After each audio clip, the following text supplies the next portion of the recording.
বন্ধু, মুক্তিযোদ্ধা এবং রাজাকার রাজাকার বলে দেশটাকে ধ্বংস করে দিচ্ছে। এরা আবার কি করে মুক্তিযোদ্ধা হয়, দেশের নেতা হয় বলো দেখি। বন্ধু, কি আর বলবো, 17 বছর যাবৎ সাথে ছিল, তখন আর কেউ তাদেরকে রাজাকার বলেনি, কিন্তু এখন দেখছে এদের বিরুদ্ধে চলে গেছে, এদের সাথে নাই, তাই তো এখন তারা রাজাকার হয়ে গেছে। এই খেলার দিন শেষ।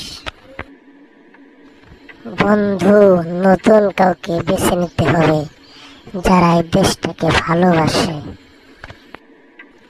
ঠিকই বলেছো বন্ধু, দুইটা পরিবারের দুইটা রাজনীতির কারণে বাংলাদেশের জনগণ মাইন্ডকে চিপায় পড়ে গেছে।